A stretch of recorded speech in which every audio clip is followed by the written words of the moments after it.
La reforma fiscal 2014 generó El más decreto daños de beneficios para la frontera. La formalidad de las empresas es una tarea La pendiente economía para americana lograr. avanza La ligeramente. proveeduría maquiladora sigue siendo el La gran concentración de pendiente poder de mexicano. mercado en México La es alta. transparencia gubernamental continúa siendo México el está talón de listo Aquiles para producir mexicano. altos volúmenes Las de leyes hidrocarburos. antilavado. Solo Negocios Radio. Las mejores entrevistas y análisis para lograr una toma de decisiones adecuada. Contáctenos. Correo electrónico. Correo@solonegocios.mx. Página de internet. www.solonegocios.mx. Facebook. www.facebook.com/solonegociosmx. Twitter. @solonegocios. Y recuerde, no es nada personal, son solo negocios.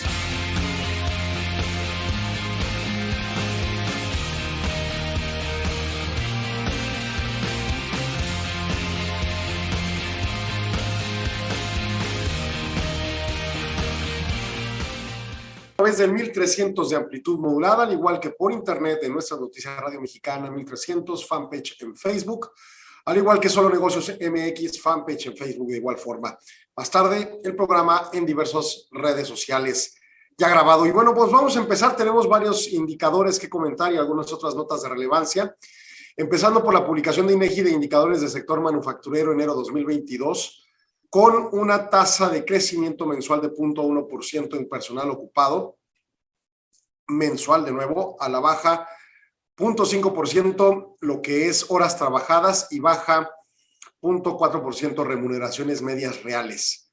Un mes que, pues, en cuanto a personal mejora, pero horas trabajadas y remuneraciones bajan. Y en su caso, bueno, pues, va vinculado al indicador IMEF, por ejemplo, en homogeneidad, en trato, pues fue negativo, ¿no? Ese de enero. Entonces, pues aquí iría consonancia con ello. Ahora, anualizado, sube 2.3 personal, 3.6 horas trabajadas y bajan 2.4 horas remuneraciones medias reales. Entonces, por un lado, personal en recuperación en la perspectiva anual, enero 2021 hacia enero 2022. Horas trabajadas también mejoran, pero disminuyen las remuneraciones. Sí hay un componente que con la métrica, porque son remuneraciones medias, o sea, de promedio, pues que tiene un cierto efecto donde provoca esa fase negativa, ¿no? O sea, crece el número de trabajadores y los salarios crecen en menor dimensión, entonces pues esto lo torna negativo. Pero también habría una recuperación magra o nula en el poder adquisitivo, bueno, magra en el general del país y nula o negativa en el del sector manufacturero. Y de nuevo es preocupante, además cuando es el sector donde las exportaciones es lo que está resaltando en mucho a la economía del país. Y con todas las alzas de salario mínimo fuerte, pues no se está dando un empuje suficiente. Sobre todo, pues el efecto inflacionario también genera un daño importante. Entonces, bueno, pues la tendencia del sector manufacturero no necesariamente es sólida. El personal ocupado mejora, pero se nota gráficamente que empieza a aplanarse la condicionante.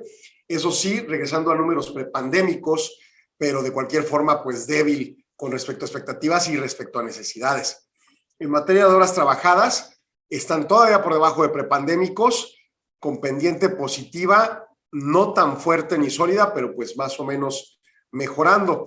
Y remuneraciones medias reales venían de más o menos febrero, marzo del año pasado, en una picada hacia septiembre-octubre, acompañado del crecimiento inflacionario, y se torna una recuperación hacia diciembre, pero no necesariamente persiste y por lo tanto en enero cae el indicador tanto mensual como anualizado.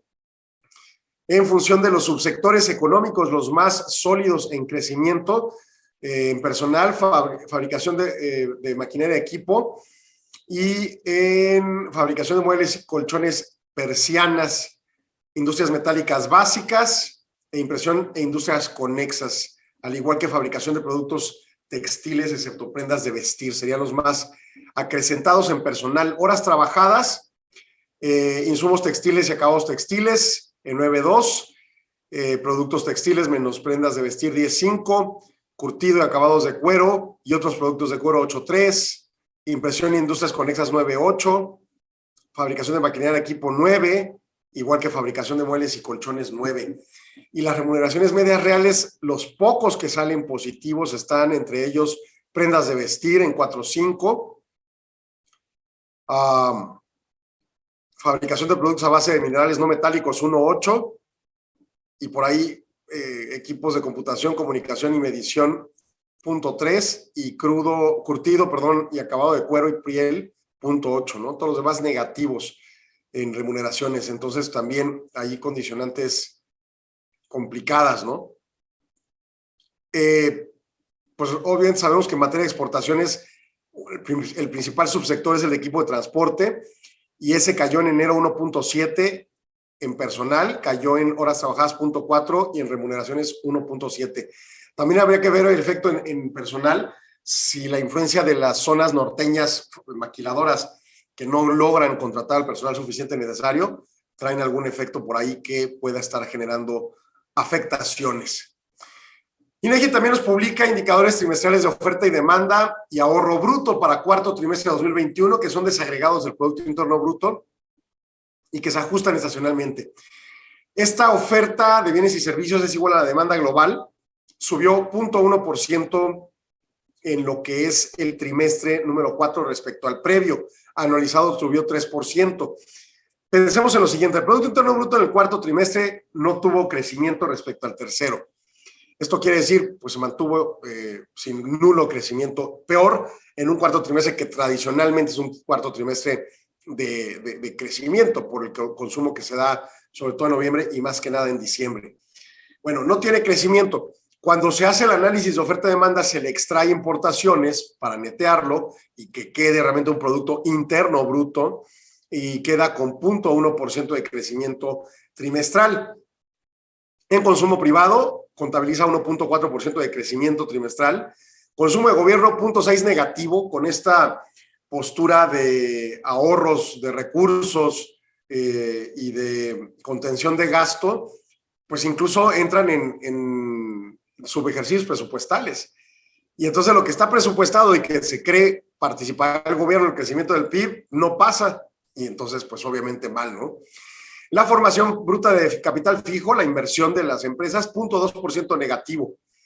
Exportaciones, 3.5% de crecimiento. Y de nuevo, exportaciones nos dando la cara para el cuarto trimestre de 2021.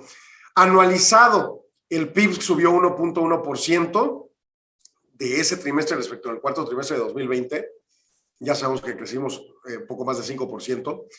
Las importaciones de bienes y servicios crecieron 8.1%. O sea, por un lado, exaltamos la condición de más compras por la mejora del consumo y en la inversión, no diría la inversión fija bruta, porque esa no fue la propia que se mejoró, aunque sí tiene un componente importante de 6.8 anualizado. Pero más bien es en los insumos intermedios que compran las fábricas, ¿no? O las empresas en general. Por lo tanto, al quitar las importaciones de la ecuación, oferta y demanda igualan a un crecimiento anualizado de 3% del trimestre. Consumo privado 5.6%, relativamente fuerte. Consumo de gobierno apenas 0.7%. Digo, yo creería que consumo de gobierno tendría que ser uno, pensemos así, 0, ¿no? Lo que presupuestaste, el crecimiento que se dé ya, ese 0.7 puede ser. Pero no tiene que haber un exceso de gasto. Por ejemplo, cuando hay excedentes petroleros puede darse, ¿no? Este año probablemente no lo haya porque con los excedentes petroleros nos va a dar el IEPS gasolinas, entonces pues ahí se va a compensar. Pero cuando llega a haber excedentes petroleros, más o menos después de 2009, con toda la recesión, bueno, más en 2008 fundamentalmente, y luego vino la época entre el 13 y el 16, más o menos, hubieron excedentes petroleros, y en su caso, pues esto haría pensar que ese gobierno podría gastar de más, pero si mantiene el ritmo de crecimiento que estaba pactado, pues entonces está estable, está cumpliendo su cuota y punto. Pero cuando mensualmente o trimestralmente acotan el gasto, ejercen subejercicios, valga el comentario, pues obviamente hay un problema, ¿no? De no anidar al Producto Interno Bruto. Y no es que tengan que, el asunto es que si tienes presupuestado en el año, ya tomando en cuenta tus consideraciones de ahorro, ¿por qué no te gastas lo que te tuviste que haber presupuestado? ¿O en qué te lo ahorraste para efectos de que, para qué sirve ese recurso? Si no, entonces bajen los impuestos, ¿no? O sea, si no te vas a gastar el dinero que tienes, ¿para qué me lo cobras como impuestos? Bueno, formación bruta de capital fijo, 6.8% de crecimiento, como le digo, sólido, en mucho por las importaciones, y exportaciones de bienes y servicios, 4.2 anualizado, también relativamente estable, hacia una perspectiva de solidez en las exportaciones, ¿no? Que es como el componente relevante. Así las cosas, la oferta y demanda global de bienes y servicios viene en crecimiento desde 2011, estos son precios 2013, hasta un piso máximo del del cuarto trimestre de 2018, para empezar a decrecer ligeramente, muy, muy plano, empezar a apuntalar su decaimiento hacia finales de 2019, entrar 2020, pues con esa sinergia y de repente segundo trimestre al hoyo, ¿no? Por la pandemia. Y de ahí para arriba, una perspectiva de crecimiento que más o menos es más alta que la que venía dándose en el periodo anterior, pero solo hasta el cuarto trimestre de 2020. A partir de ahí se empieza a aplanar la recuperación y estamos lejos de los datos prepandémicos. O sea, si los prepandémicos en datos 2003 eran 25 billones de pesos, pues ahorita andamos en los 24 billones, ¿no? O sea, todavía lejos de un escenario de recuperación.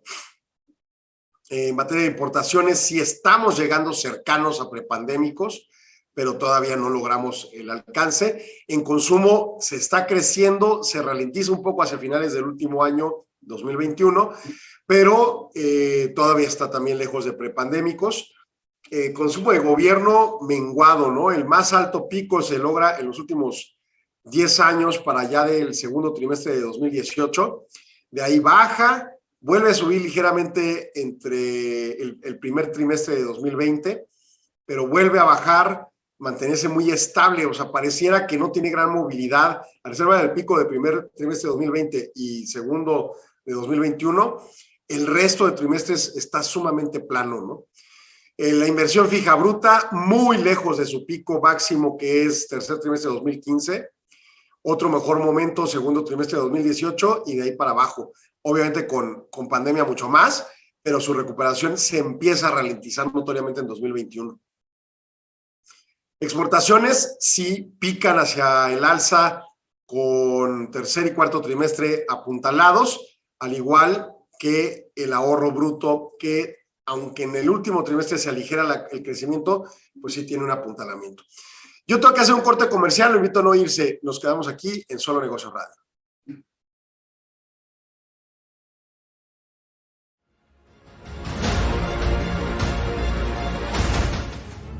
El mundo cambia, la economía y los negocios evolucionan, y en medio de esa transformación, los financieros logramos que las empresas sigan creciendo. Enfrentamos ambientes de negocios altamente competitivos, guiamos con éxito la transformación digital de nuestras organizaciones, reaccionamos con agilidad ante la incertidumbre en los mercados, invertimos en nuevos proyectos, desarrollamos alianzas estratégicas, nos anticipamos a los riesgos.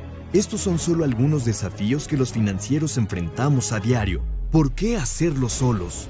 Asóciate al Instituto Mexicano de Ejecutivos de Finanzas IMEF, en donde podrás generar nuevas alianzas, crecer tu red de contactos y encontrar nuevas oportunidades de negocio con nuestros más de 1,600 asociados a nivel nacional. Actualizarte y estar al día en los principales temas económicos y financieros a través de más de 200 eventos anuales y nuestros comités técnicos especializados, donde invitamos a destacados ponentes nacionales y extranjeros. Enterarte de los avances y las tendencias económico-financieras en México y el mundo y cómo se aplican en la empresa a través de nuestras investigaciones en diversos temas de negocios. Fortalecer tu liderazgo con la información y el conocimiento que te brindan nuestras publicaciones especializadas.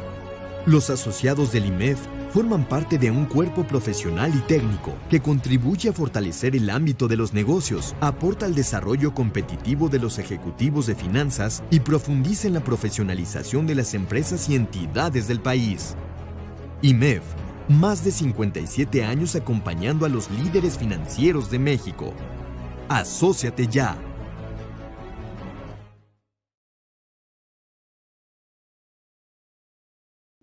Bien, continuamos aquí en Solo Negocios Radio y bueno, pues ahora vamos a otro indicador relevante. Este es el YoAE, el indicador oportuno de la actividad económica. Recordemos, recapitulando lo que comentamos más o menos cada mes con este indicador, este es un pronosticador o un anticipador de lo que pueda pasar en el indicador global de actividad económica. El indicador global de actividad económica es un indicador que agrega mensualmente que por subsector primario, secundario y terciario tendría como resultado el PIB eventualmente. Pero el PIB, como es trimestral y este es mensual, pues realmente es una especie de muestra de lo que mensualmente se agrega a los 3 meses y se logra el trimestre para ya arrojar el PIB.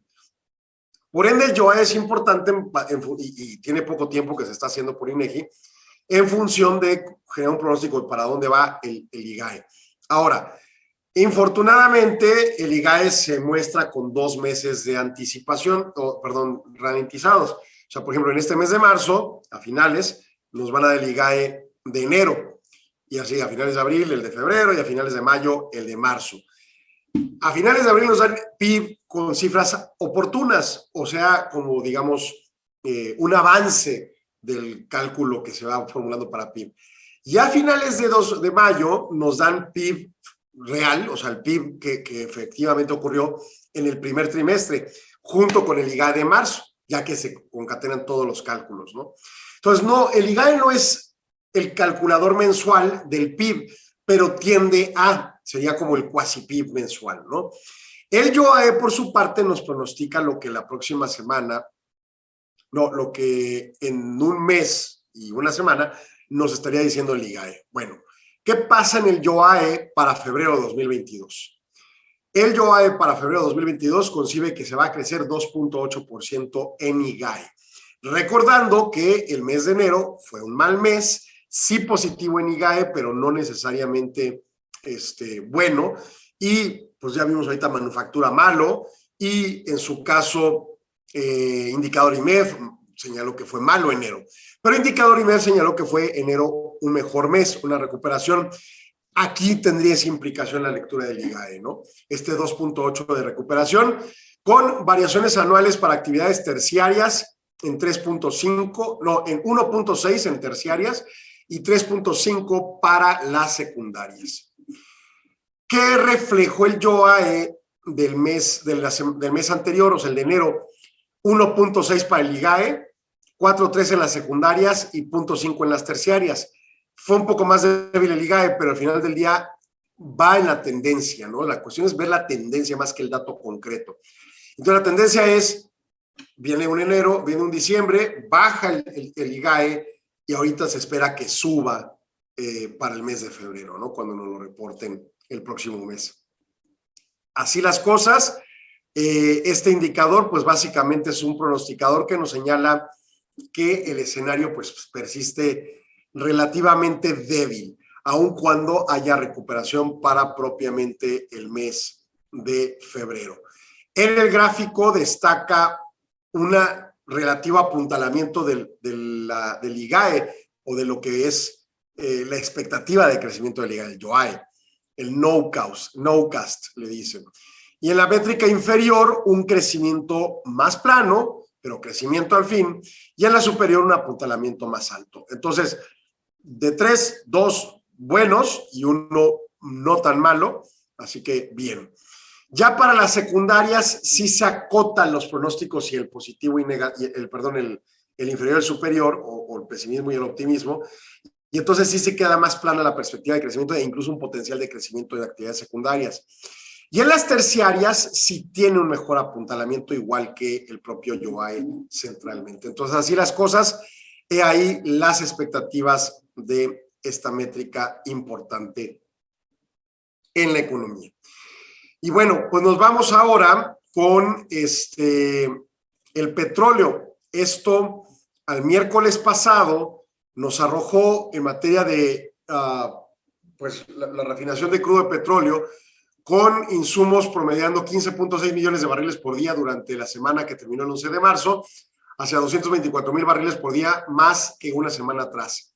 Las refinerías están operando el 90.4% en los Estados Unidos, así que se elevó respecto a semanas atrás, cuando empezaba a apuntarse el precio del petróleo. Obviamente Estados Unidos elevando su capacidad su capacidad de producción sobre la capacidad instalada para tratar de minorar el impacto de alzas en precios de combustibles, ¿no?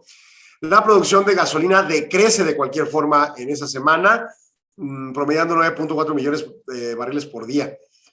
Producción de combustible destilado creció hacia 4.9 millones de barriles por día. Las importaciones de crudo petróleo promediaron 6.4 millones de barriles por día, 76,000 más que una semana atrás. En las últimas 4 semanas, las importaciones promediaron 6.3 millones de barriles por día, 15.7 más que hace un año. Las importaciones de gasolina total de motor, que incluyen componentes finales y de mezcla, promediaron la semana anterior 531,000 barriles por día, y las importaciones de combustible destilado 222,000 por día.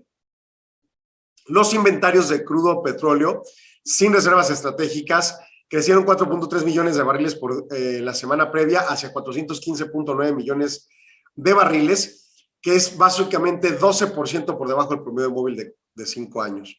O sea, seguimos con escasez y no se subsana con todo y las elevaciones que en algunos alcances se destacan, no solo estas semanas, sino en semanas previas. Los inventarios de gasolina de motor bajaron 3.6 millones la semana pasada y se encuentran en promedio con los últimos 5 años. O sea, la parte de gasolina no está tan mal, el problema es el petróleo. Gasolina terminada y componentes de mezcla, ambos bajaron la semana pasada. Y los combustibles destilados crecieron 0.3 millones, 16% por debajo del promedio móvil de 5 años. Los inventarios de propano y propileno bajaron 2.2 millones de barriles la semana pasada y están 25% por debajo del promedio de este momento del año. Entonces, así las cosas, pues se tiene un escenario complicado en materia de petróleo, ¿no? O sea, 25% menos propano y propileno. Todos los subsectores que utilicen esos insumos obviamente traen una inflación relevante. Y en general el área petrolera y en particular la de combustibles.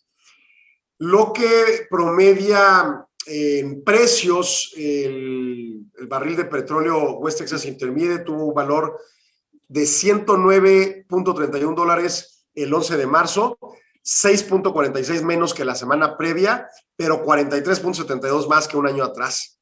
¿Por qué la semana previa con respecto a esa semana? La guerra Rusia-Ucrania ha menguado, se está más o menos estabilizando. Hay voces de que hablan sobre ciertos alcances de, ¿cómo se llama?, de posibles acuerdos, de posibles negociaciones, y de repente bombazos y otra vez guerra. Y bueno, ese tipo de cosas son los que provocan estos efectos. También los acuerdos que ha logrado Estados Unidos, de estos raros como con Venezuela, pues son importantes, ¿no? Porque eventualmente suministrarán más petróleo. Sin embargo, hay voces que señalan que PDVSA, la empresa pública venezolana, no va a poder cumplir sus cometidos. Veremos cuáles son de aquel alcance y si realmente se cierran esas negociaciones. También con Brasil se están haciendo acercamientos y obviamente con Pemex, entre otras naciones, que le puedan suministrar más petróleo a Estados Unidos e inducir el costo de la gasolina a la baja, que ese es su objetivo, ¿no? O sea, en México somos el IEPS gasolinas negativos, nos lo subsidian, en Estados Unidos inducen a que haya más producción, ¿no? Ese es el tipo de políticas fiscales que se ejercen. West Texas Intermediate, entonces 109.31 por barril en materia de dólar. Ahora, la gasolina promedio nacional de gasolina regular crece a $4.32 por galón al 14 de marzo, 21 centavos más que una semana atrás y $1.46 más que un año atrás. El diésel al menudeo en promedio a nivel nacional, $5.25 por galón, 40 centavos más que una semana atrás, 2.6 centavos más, o sea, $2.06 más que un año atrás. Todavía presionados los precios en combustibles y obviamente traerá consecuencias en gasolinas. El 60% de las gasolinas de este país las importamos más o menos, quizá un poco menos de repente con las reactivaciones de algunas de las refinerías a plenitud en el país. Pero, por ejemplo, la expectativa de que Dos Bocas provoque una conducta de autoabastecimiento nacional no da pie para ello. Y dos, no nos van a cobrar la gasolina a costo de producción. Digo, aunque lo hicieran, subiría porque los costos de producción implican importaciones de insumos. Como ahorita leíamos, los componentes de mezcla que se importan en Estados Unidos, también en muchas cosas de este tipo México tiene que importar. Y entonces esta noción de autosuficiencia pues está lejana de una probabilidad sensata, probablemente para cuando se empiece a lograr sea más bien cuando empiece a dejar de usarse vehículos a motor de gasolina y se vayan usando más otro tipo de vehículos híbridos o incluso eléctricos plenos. Y pues veremos qué tan funcional es tener estas refinerías tan tarde cuando desde hace 20 años debió haberse trabajado la temática, ¿no? Pero pues en fin, siempre estas ralentizaciones. Y bueno, pues lo cierto es que la gasolina ha venido creciendo su precio. El 15 de marzo de 2021 estaba en $2.85 por galón, la regular. El 7 de marzo de 2022 en 4.10 centavos, $4.10, y ahorita está en 4.32, ¿no? Entonces, obviamente ahí destaca la tendencia alcista. La Premium está en 3.50 hace un año, está en 4.80 hace unas 2 semanas y está en 5.04 la semana pasada. $5.04 o 4 centavos por galón de gasolina premium en promedio en Estados Unidos. Y el diésel, pues estaba en 3.19 el año pasado, 4.85 hace unas 2 semanas y 5.25 la semana pasada. Así que también el tema de transporte y cuando además pensemos en Juárez y en El Paso, Las Cruces, si usted gusta, en función de la aglomeración de productos que consumimos como consumidores finales, nos queda lejísimos todo y no somos autosuficientes en la región para producir lo que consumimos. Entonces, por lo tanto, el escenario complicado para la inflación. Yo tengo que hacer corte, no se vaya, siga aquí en Solo Negocios.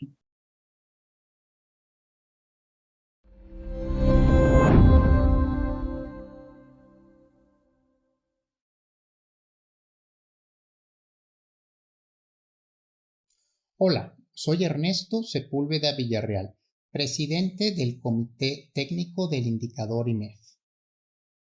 Hemos notado que a pesar de haber comenzado a publicar el Indicador IMEF hace más de 15 años, muchas personas no lo conocen, incluyendo miembros del propio instituto. Por tal motivo, hoy responderé las 7 preguntas más frecuentes sobre esta importante herramienta.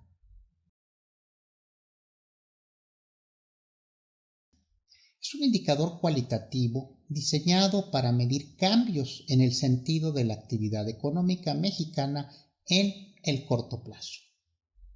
Tiene 2 índices, uno para el sector manufacturero y el otro para el sector no manufacturero. Lo construimos con base en una encuesta mensual que recaba la opinión empresarial sobre 5 variables: nuevos pedidos, producción, empleo, oportunidad en la entrega de productos o servicios e inventarios. El indicador IMEF está basado en la metodología que usa el Instituto para la Gestión de Suministros en Estados Unidos para calcular su índice de gerentes de compras.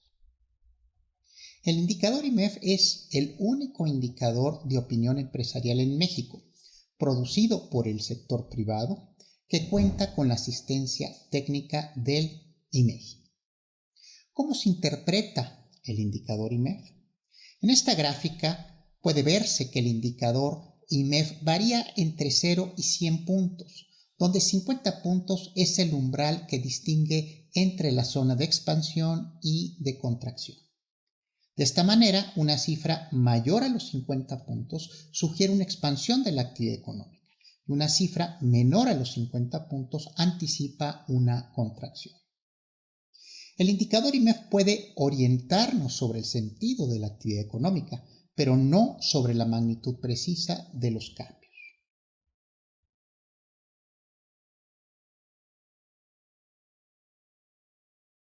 Aquí quiero enfatizar que el IMEF, con sus propios recursos, realiza mes con mes todas las operaciones que permiten calcular y publicar el indicador.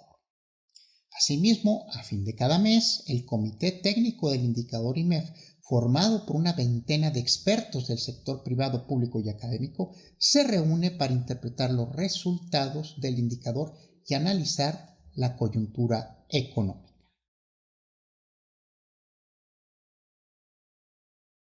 El indicador permite anticipar con oportunidad puntos de giro de la actividad económica, como sucedió con el inicio y el término de la recesión del año 2009. Por ello, importantes instituciones y medios de comunicación nacionales e internacionales le dan seguimiento continuo. Asimismo, el indicador IMEF resulta muy atractivo para los inversionistas interesados en nuestro país. Naturalmente, el indicador IMEF complementa otros indicadores de la actividad económica que se publican en este país.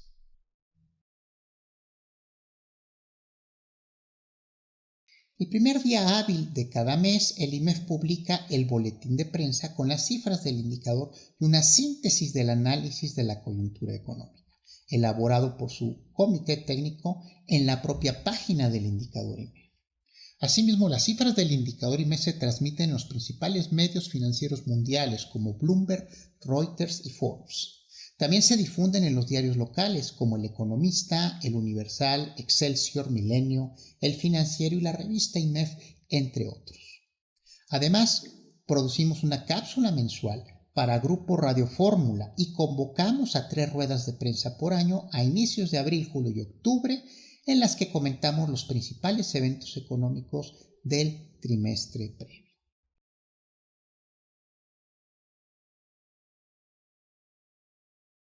Aquí quiero señalar que todas las empresas ubicadas en territorio nacional pueden responder la encuesta del indicador IMEF sin importar su actividad, giro o tamaño. Sin embargo, solo una persona por empresa debe contestar la encuesta. Además, quien lo haga debe conocer bien la operación de la empresa. Idealmente debe ser él o la directora general o alguien cercano a ellos. Para participar, el primer paso es completar el registro en la página del indicador que aparece ahora en su pantalla. Normalmente damos respuesta a las solicitudes en un día hábil. Una vez aprobado el registro, cada mes recibirá un correo electrónico con un enlace para contestar la encuesta. Esto no le tomará más de 2 minutos. Su participación es fundamental. Con gusto resolveremos sus dudas. Puede escribirnos a indicadorimef@imef.org.mx. Muchas gracias por escucharme y esperamos contar con su valiosa participación muy pronto. Hasta luego.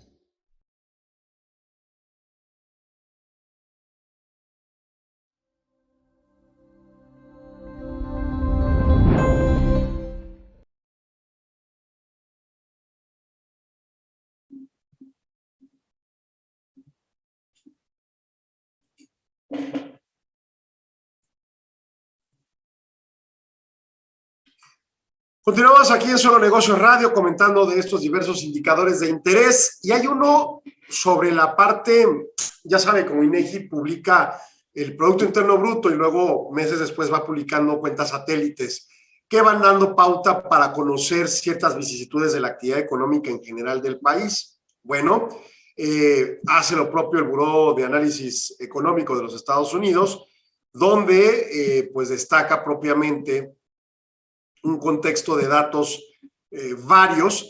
En esta ocasión hablaremos para el año 2020 en Estados Unidos y sus estados, la cuenta satélite de producción de arte y cultura, que también es fundamental en la actividad humana, ¿no? Y bueno, pues esta decreció 6.4% en 2020 después de haber crecido 3.4% en 2019. Explicación inmediata, pues la pandemia, ¿no? Las cuarentenas y demás. La actividad económica en materia artística y cultural contabilizó 4.2% de todo el Producto Interno Bruto hacia 876,000 millones de dólares en el año 2020 en español. Por ejemplo, en 2017 el Producto Interno Bruto crecería alrededor de 2% en Estados Unidos y arte y cultura creció 3%.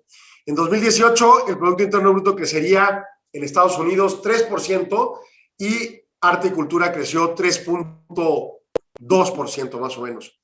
En 2019, el Producto Interno Bruto de Estados Unidos creció 2.1% y arte y cultura se mantuvo en 3.1%. En 2020, el Producto Interno Bruto decae 3.4%, 3.3%, y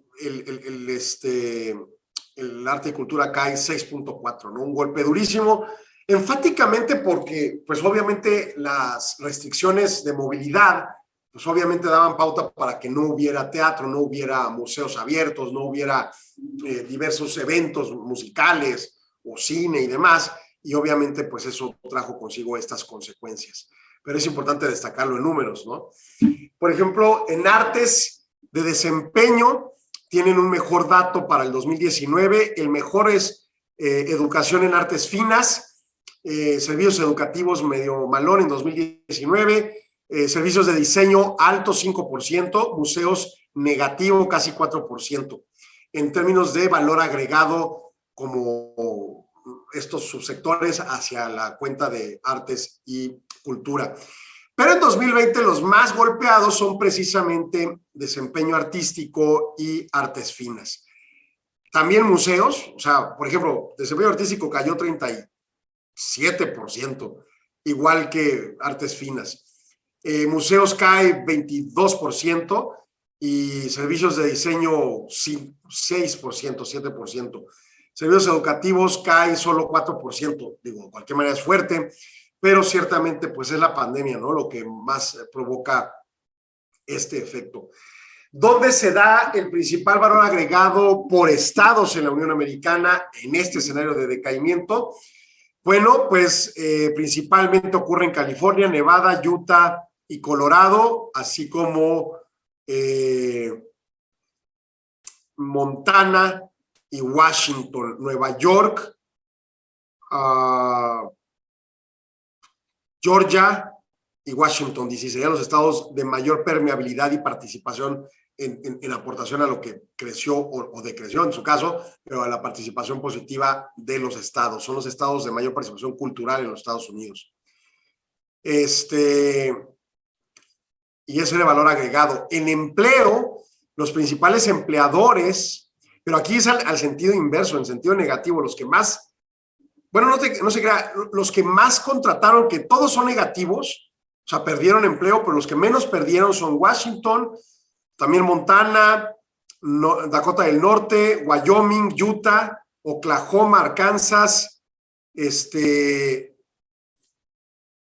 Carolina del Sur e Indiana y Washington DC. Serían los que menos fueron golpeados, por debajo de 8.8% de caída. Y mire que es una caída muy fuerte, ¿no? Entonces, interesante métrica. En la parte artística, el golpe sólido de la actividad económica. Ahora, obviamente esta gente que se quedó sin empleo, porque hay estados que perdieron, déjeme le digo, Nevada, 30%, bueno, pues Las Vegas, ¿no? 30% de empleo a la baja. Nuevo México, 18%, otro así fortísimo, Luisiana, 15.5%. Pero recordemos que esta gente pues, recibió sus cheques de desempleo en cierta medida y sus apoyos generalizados a todo pagador de impuestos, lo cual subsanó la problemática. Bueno, ahora sí vámonos a datos coyunturales. El Buró de Estadística Laborales reporta la apertura laboral y la rotación laboral estatal, en resumen, para enero de 2022. Las tasas de apertura laboral decrecen en 3 estados, crecen en 8 y prácticamente no cambian en 29, incluyendo el Distrito de Columbia. Y en su caso, esto para el mes de enero, donde podemos decir se tiene un efecto positivo. O sea, se genera menos empleo en enero en 3 estados. Todos los demás son positivos o sin cambio. Y con los resultados reales ya de nómina no agrícola, pues se rompieron hits históricos. Entonces, bien, Estados Unidos en su crecimiento de empleo, y por eso la Fed también tiene confianza de que esto permee la productividad y ayude a disminuir la inflación eventualmente, ¿no? En función de cómo fue medio cauto con su comunicado la semana pasada. Las tasas de contratación crecieron en 8 estados, decrecieron en 4 y no tuvieron cambios en 38 estados y el Distrito de Columbia. Las separaciones en tasas decrecieron en 6 estados, crecieron en 4 y prácticamente sin cambio en 40 estados y el Distrito de Columbia. Nacionalmente, las tasas de contratación fueron sin cambio y las aperturas laborales y separaciones totales prácticamente no tuvieron cambio. Entonces, va bien Estados Unidos en su generación de empleo, va bien en su consolidación económica. Y eso, pues ahorita nos conviene mucho a Ciudad Juárez, a Tijuana, a Nuevo Laredo y a las demás ciudades maquiladoras, pero enfáticamente esas que son ciudades grandes, ¿no? Esto se incluye tasas de todo tipo de nómina no agrícola en todos los estados y el Distrito de Columbia. Y bueno, en tablas vemos que, por ejemplo, las aperturas laborales, si bien en todo Estados Unidos bajan 0.1% mes a mes, enero 2022 respecto a diciembre 2021, lo cierto es que, bueno, pues el escenario no es malo, sobre todo con los estados que no tienen grandes cambios. En contrataciones, también Estados Unidos en general no tiene grande cambio, pero son pocos los que decrecen. Y en su caso, hablamos más de un peso más significativo de los que crecen y los que no tienen cambio. Y en función de separaciones totales, incluyendo despidos, renuncias, etcétera, pues también aquí hay como que media tabla entre los que decrecen y los que crecen. Por lo tanto, también con los que no tienen movimiento, pues tienen un buen resultado. Y finalmente, cuando son renuncias, ese es el énfasis principal, renuncias, el que provoca cambios y en separaciones totales o con respecto a separaciones totales. Y destaca, realmente son solo 4 estados los que aumentan, pero decrecen en los demás, ¿no? Y finalmente, en despidos o ya desencargos, también hay crecimiento en varios estados y decrecimiento en pocos. Entonces, o sea, en general Estados Unidos viene en su empleo y en estado por estado con solidez. Para casos concretos donde tenemos vínculo normativo y vínculo contractual, sobre todo por maquila, por ejemplo, Illinois, positivo en su generación de empleo o apertura de empleo, sería el que principalmente detectaría como una automotriz neto. Pero, pues, Minnesota, Maine, no hay tanta industria automotriz. Pensilvania, Tennessee, Connecticut, algo de industria, pues con datos positivos, ¿no? Entonces, impacta hacia adelante, ¿no? Y bueno, vámonos finalmente al de resumen de compensación y costos de patrones. Para trabajadores civiles, el costo de compensación de empleado o por empleado promedió $40.35 por hora trabajada. Vamos a echarle cuentas, 40.35 por 8 y por 30.4 días, si se pagara como en México con día de descanso, son $9,800 por mes a una tasa de 20.50 promedio, $200,000 mensuales. El costo de compensación promedio de trabajadores civiles en Estados Unidos. Esto es diciembre de 2021. En materia de sueldos y salarios, 27.83, que contabiliza el 79% de todos los costos, y beneficios, 12.52, que contabiliza el 31%. Entonces, obviamente, también hay que tomar en cuenta la parte de beneficios. Y pensemos en la parte de beneficios de México. Los beneficios de México, que le llamamos previsión social, está parcialmente deducible. En una de esas movidas absurdas por el Servicio de Administración Tributaria y sus gestiones allá en 2014, pues eliminaron parcialmente entre 47 y 53% la posibilidad de deducir la previsión social, ¿no? Y la Corte dijo que estaba bien, impresionante. Pero bueno, entonces pues no se puede crecer ni por uno ni por otro. Todo tiene un impacto fiscal enorme, ¿no? Las compensaciones totales por empleador o por patrón en la industria privada promedió 38.07, baja en el sector privado respecto al total, porque el total incluye gobierno, que con sindicatos impulsa precios al alza, ¿no? En diciembre de 2021, los salarios y sueldos, 26.86, 70.5% del costo del empleador o patrón, y $11.22 o 29.5% de beneficios. En gobierno estatal y local, el promedio consiste en 54.96 por hora, con sueldos y salarios promediando el 62%, y beneficios el 38%. Dentro de beneficios, pagos suplementales 1.21 por hora o 3% del total. Entre otros datos, pues así que sean relevantes son esos, básicamente. Y bueno, pues hay ahí el escenario de estructuras salariales en los Estados Unidos. Fuerte, ¿no? Pero en fin, yo tengo que hacer corte. No se vaya, siga aquí en Solo Negocios.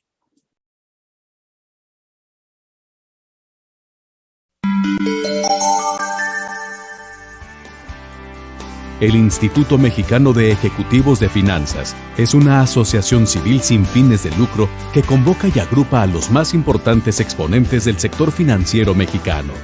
Somos un organismo reconocido a nivel nacional e internacional. Actualmente contamos con más de 1,600 socios, entre los que se encuentran presidentes, directores generales, directores financieros, directores ejecutivos, profesionales independientes y directores académicos. El objetivo del instituto es contribuir al mejoramiento profesional y humano de sus asociados, favoreciendo así el desarrollo de la economía y de la sociedad en general. El IMEF es una de las ventajas claves para mantenernos como profesionales siempre a la vanguardia. Los comités técnicos son un elemento fundamental en el desarrollo profesional de todos nosotros como ejecutivos de finanzas. A través de más de 200 eventos anuales a nivel nacional, nuestros socios tienen espacios idóneos para actualizarse e intercambiar conocimientos y experiencias con destacados ponentes nacionales y extranjeros. Pertenecer al IMEF me ha permitido conocer temas y mantenerme actualizado sobre todo lo que necesito para mi actividad diaria, además de hacer grandes amigos, ampliar mi red de contactos y por supuesto también hacer más negocios. Que es un lugar, IMEF es un lugar donde se pueden desarrollar profesional y personalmente. Las actividades de la Fundación de Investigación IMEF impulsan la generación de conocimiento y la innovación financiera. Le invitaría a los ejecutivos financieros que entraran en el IMEF porque es un instituto que les va a dar mucho valor profesional. Los conocimientos y la gente con la que vamos a relacionarnos, los vamos a estar actualizados en la información, en lo que se tenga en cuanto a cuestiones de finanzas y otras cosas más. Ser socio IMEF te permite acceder a diversas publicaciones como la revista IMEF, la revista mexicana de economía y finanzas e investigaciones de especialistas en temas económicos, financieros y de negocios. Te invito a ti, ejecutivo de finanzas, que estás pensando formar parte de nuestro instituto, a que te unas a nuestro círculo. Asociarse al IMEF es sinónimo de capacitarse más y más y más en este mundo cambiante de las finanzas públicas. Asimismo, nuestros socios reciben mensualmente información clave para la toma de decisiones a través de los resultados del indicador IMEF y del reporte de perspectivas económicas. Es una institución de gran nivel en donde realmente puedes conocer o tienes relaciones con gente que pertenece a todos los ramos de la economía y las finanzas.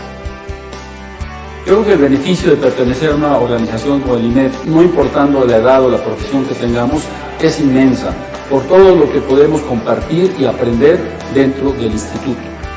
Ser socio IMEF te da la oportunidad de formar vínculos personales y profesionales con ejecutivos de alto nivel, además de reconocimiento y prestigio como miembro de una organización financiera líder en el país.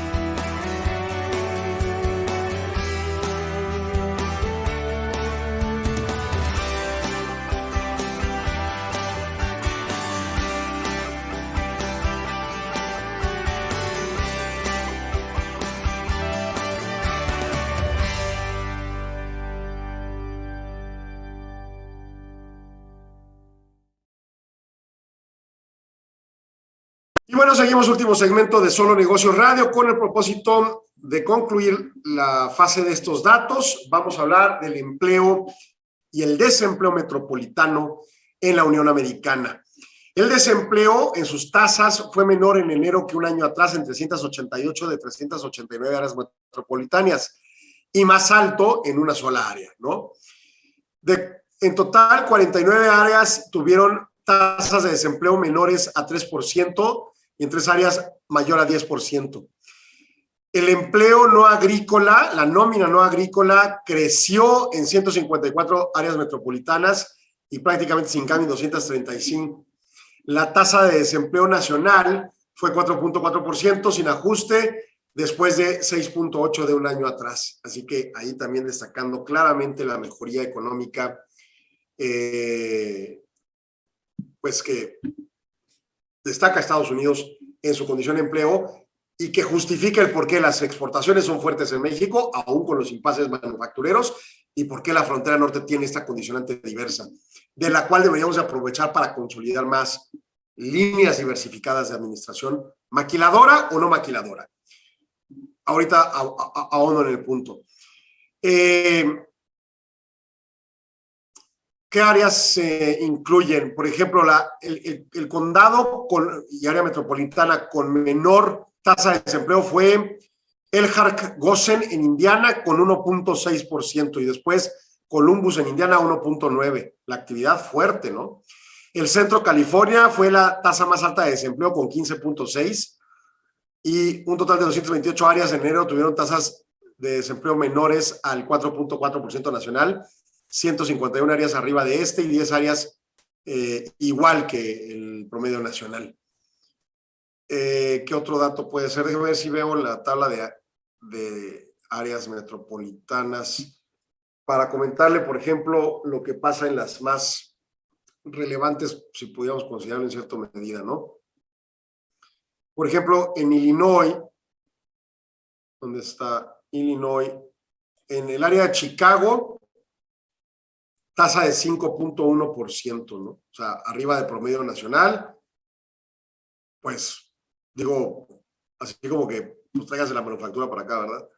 Pero finalmente son nuestros clientes para manufactura automotriz, aquí en Juárez al menos. Texas, de nuestro interés directo.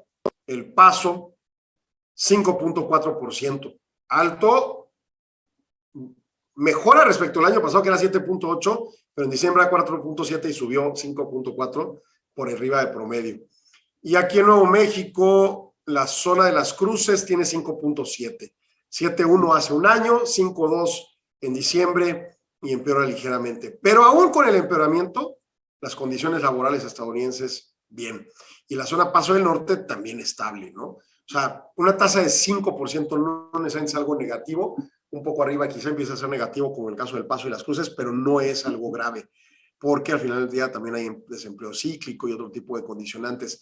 Además, recordemos que durante el año, o sea, en la perspectiva anualizada, pues hubieron cuarentenas y en enero en particular la situación Delta y Omicron en Estados Unidos y luego en México, ¿no? Y entonces, bueno, pues hasta ahí indicadores de relieve. Ahorita hablaba de petróleo. El Brent y el West Texas Intermediate en el día trae un valor de $115. El Brent en particular de $115.48 el barril, pero el día de hoy perdió o va perdiendo en Forex, o bueno, no se llama Forex, perdón, el mercado de commodities, ¿no? Pero habría ganado hasta 20% en los últimos 4 días. Entonces, que pierda un día, pues realmente no hay mucho efecto porque siguen las tensiones Rusia-Ucrania. El West Texas Intermediate, ese trae una cotización de 111.76, también se dio 0.32, pero también después de subir en días anteriores. Y luego con los indicadores EIA, como los de inventarios de petróleo, pues no ayudan mucho. Y luego OPEP, que no termina de ayudar.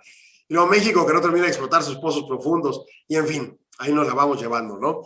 Pero el punto es que todavía hay zozobra con la temática de Rusia-Ucrania. Biden, el presidente de los Estados Unidos, va a Europa, va ahí cerquita de la zona de conflicto a Polonia, obviamente con las medidas de seguridad que le competen, pero su propósito pues es, no sé, mostrar poderío occidental o llegar a negociar, vaya usted a saber, pero ante esa ambivalencia, pues los precios van subiendo y bajando en los mercados de secundarios, ¿no? Y en esa lógica, bueno, pues ahí el escenario. La dependencia al hidrocarburo es nuestro quid fundamental. Y pues todos los países dependemos del petróleo. Directa e indirectamente, de una u otra forma, hasta en presupuesto. Nosotros, como México, que no es tan grande ya como hace un par de décadas, pero sí hay una situación relevante y obviamente en consumo, ¿no? En la mayoría de los procesos. Ahora, este impacto de Rusia-Ucrania, ¿qué va pasando, no? La inflación actualmente tiene mucho más que ver con lo que ha pasado hacia atrás del conflicto bélico que lo que está pasando. Porque a reserva de los precios de combustibles, que además no son los principales, bueno, sí están dentro de los top 10 de aumento de precios, como el gas LP, pero para un escenario extremadamente crítico, en el top 3 aparecería gasolina, diésel y gas LP, ¿no? Entonces, no está siendo así. Y por lo tanto, yo creo que todavía no va a reflejarse el impacto. Yo había dicho que el 22 de marzo publicaban inflación la primera quincena de marzo, me equivoqué, es hasta el próximo jueves temprano, horas antes de que el Banco de México tome su decisión de política monetaria. O sea, jueves es día clave, ¿no? Entonces, en esa tesitura, pues el tema inflacionario de marzo sí va a reflejar plenamente los impactos internacionales en precios.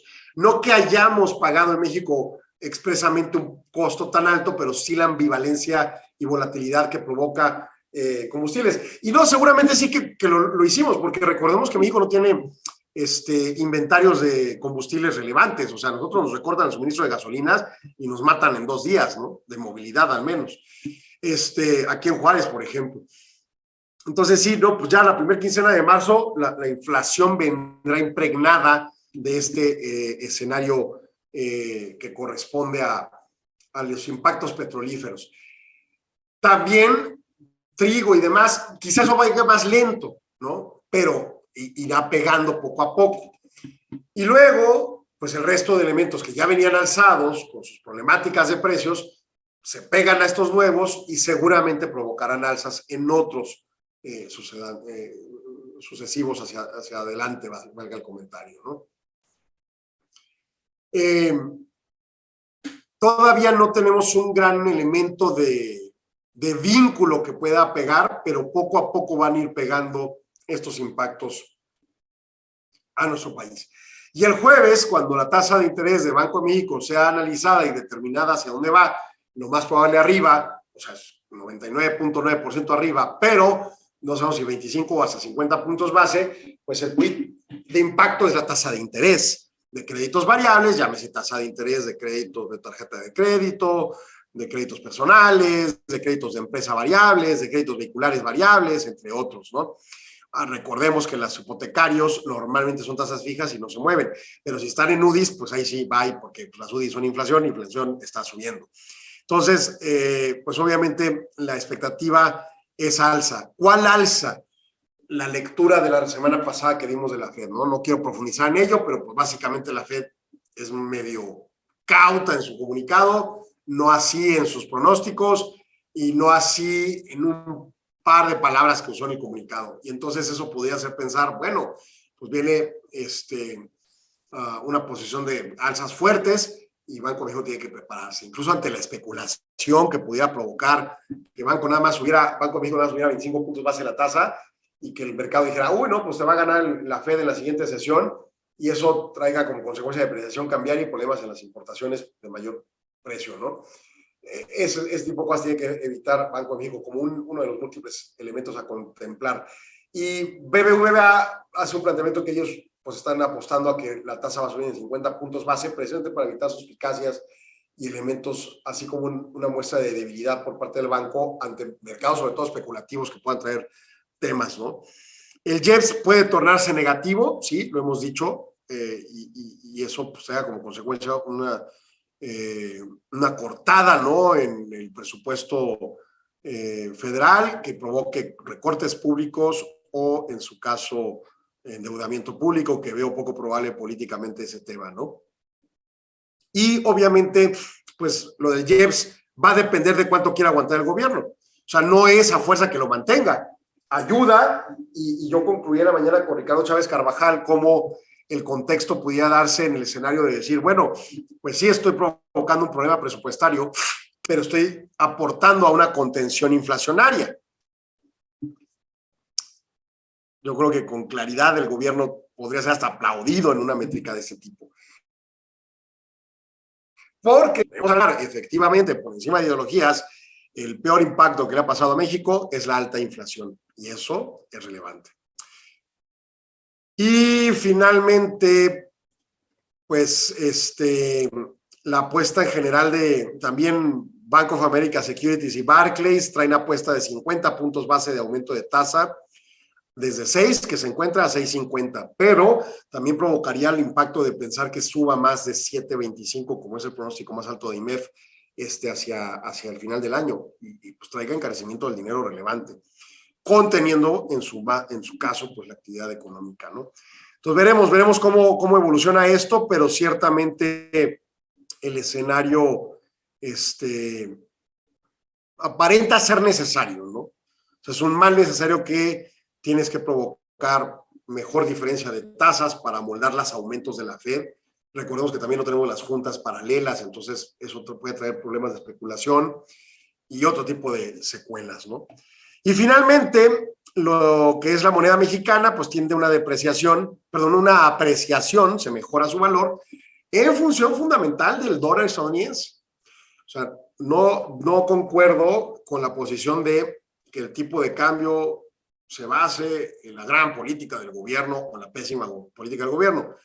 Digo, pasa en el largo plazo, pero en el corto plazo la movilidad se da por efectos meramente especulativos y de la dependencia del dólar. El dólar se fortalece, el dólar funciona lo que dice Jerome Powell, que dice que puede concretar aumentos rápidos y agresivos de la tasa de interés. Pues esto provoca un descuento para que el Banco de México haga un endurecimiento, amplíe la diferencia de tasa, y esto pues provoca mejora del tipo de cambio, ¿no?